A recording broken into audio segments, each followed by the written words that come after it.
Hoje nós vamos conversar sobre uma nova forma de comércio que virou moda: a venda dos seus dados. É isso mesmo. Você já deve ter recebido um e-mail ou ligação de alguma empresa que você nunca fez contato. Mas como eles descobriram os seus dados? Os documentos pessoais podem ser comercializados sem o consentimento do consumidor?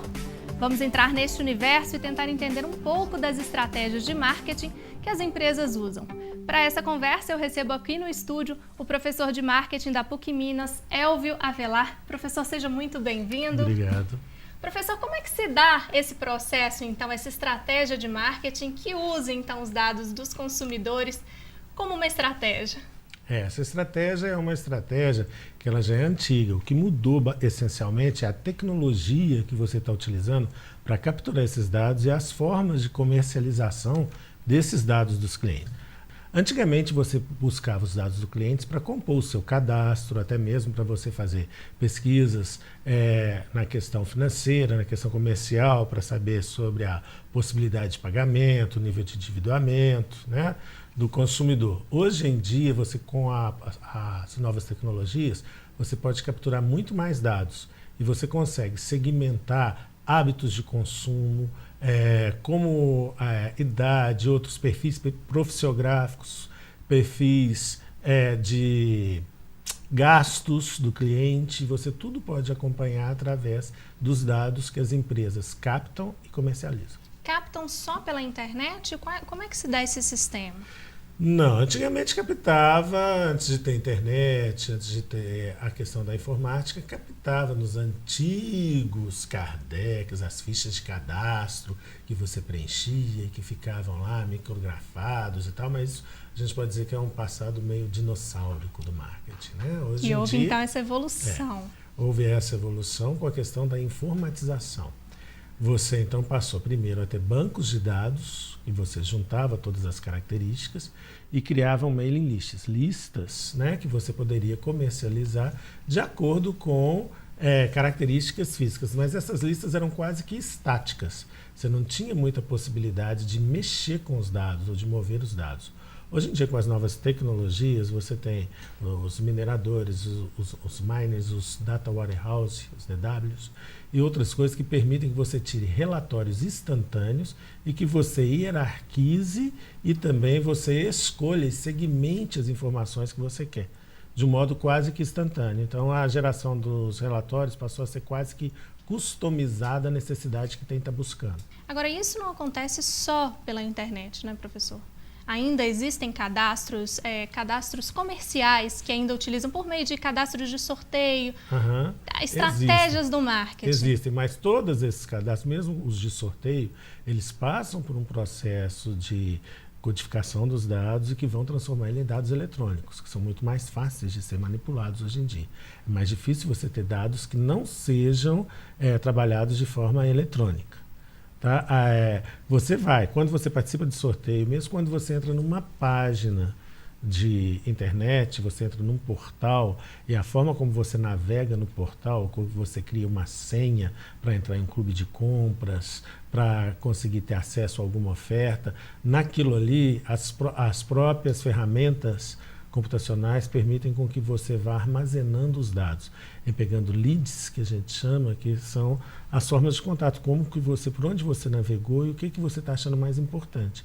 Vai mapeando, inclusive, as áreas do site onde você entra, das páginas onde você entra, para dizer o que você gostou mais, quanto tempo você gastou mais em um lugar, em outro. Então, vai fazendo o que a gente chama hoje do Big Data, né? Vai criando um banco de dados muito grande e que realmente pode, de certa forma, coibir um pouco a sua privacidade, a sua individualidade. Agora, existe um marketing permissivo, por exemplo, eu consigo delimitar até onde podem alcançar os meus dados?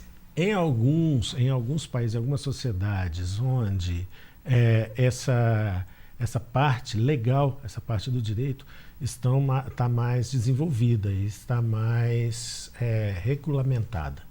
No Brasil, isso ainda não está regulamentado completamente. A coisa se transforma com muita rapidez, né? As regras de com certeza, as regras de comercialização, por exemplo, você vai desde empresas que comercializam e te avisam que está comercializando. Você tem o marketing permissivo, onde você vai estar autorizando a empresa a comercializar os seus dados. Então você entra na hora que você faz um cadastro, você diz, concordo que a empresa vai, você tem um xizinho lá. Às vezes as pessoas marcam aquilo e nem lê. Quando você marcou aquilo ali, você está autorizando a empresa a comercializar os seus dados. Isso aí é o marketing permissivo. Se você não marca, você não está autorizando. Mas, se você não autorizou e a empresa comercializou os seus dados, é difícil para o consumidor rastrear o que aconteceu e mais difícil ainda para ele questionar legalmente ou judicialmente essa empresa porque não tem essa regulamentação. Professor, pensando um pouco para a gente finalizar, qual seria o grande lucro dessas empresas que comercializam esses dados? Assim, qual que é o grande negócio? O negócio é você diminuir os custos, né, de certa forma, você diminuir os custos da dispersão da comunicação de mercado, a comunicação de marketing. Porque você vai conseguir fazer uma comunicação mais focada, né, mais customizada, direcionada exatamente para aquele cliente específico.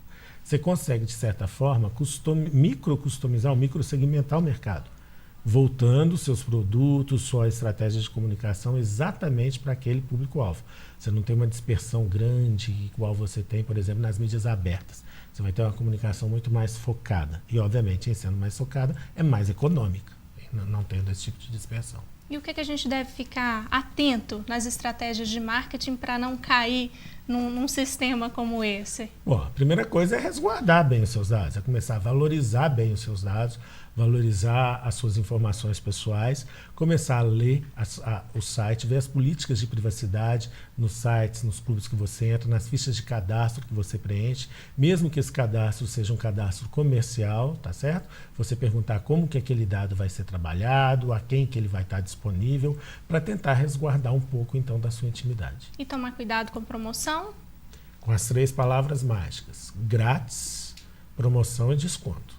Quando se diz isso, todo mundo entra e dá os dados, nem sabe direito o que está fazendo. Professor, gostaria de agradecer imensamente a sua presença e participação aqui no Revista. Muito obrigada. Obrigado você, foi um prazer. E você, o que acha dos seus dados serem vendidos? Totalmente ilegal, sem qualquer amparo, né? Não há amparo legal nisso. Porque tudo que você faz invadindo a privacidade de alguém sem autorização é crime. Eu não confio muito. Então, todas as vezes, diante de uma compra de internet e tudo mais, se é um site que eu não conheço, não confio, eu procuro não fornecer meus dados. A partir do momento que os dados são seus, eu acho que para passar para outra pessoa tem que ter autorização sua prévia. Se você não dá essa autorização, eu acho ilegal. Nós fizemos essa pergunta também pelo Facebook da PUC TV. Algumas respostas você confere agora. Vitor Coelho é contra a venda de dados na internet, mas acredita que todas as pessoas acabam fornecendo dados pessoais no mundo virtual, mesmo sem perceber. Já Mauro Ferreira acredita que atualmente a privacidade é uma ilusão e que as grandes empresas que dominam o mercado virtual sempre têm acesso às informações pessoais dos usuários. Bruno Costa acha que as empresas utilizam os dados para divulgação de publicidade e que elas deveriam respeitar a privacidade do usuário. Quer ficar por dentro dos eventos culturais que acontecem em Belo Horizonte? Então fique ligado nos destaques com Ana Júlia Goulart.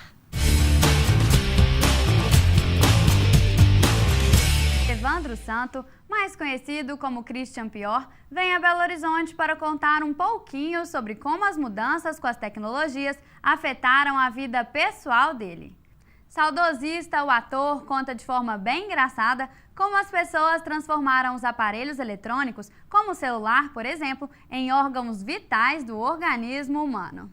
Se identificou? A peça está em cartaz no sábado, dia 17 de maio, às 19h, no Minas Centro. Os ingressos custam R$ 80 a inteira. Mais informações pelo site centraldoseventos.com.br. E por último, o Centro de Arte Popular da CEMIG, em parceria com o Museu Casa Guimarães Rosa, apresentam a exposição Bordescrevendo Guimarães Rosa, Viagem de 1952. A exposição percorre o sertão e a literatura de Guimarães Rosa através de bordados feitos pelo grupo Estrelas do Sertão, com trabalhos de 29 bordadeiras. A exposição fica em cartaz até o dia 1º de junho, às terças, quartas e sextas, das 10 da manhã às 7 da noite, às quintas-feiras, de meio-dia às 9 da noite, sábados e domingos, de meio-dia às 7. E para animar, a entrada é gratuita. Não vão ficar de fora, hein? Simone e Vitor, gostaram das dicas de hoje? Até a próxima semana. Tchau!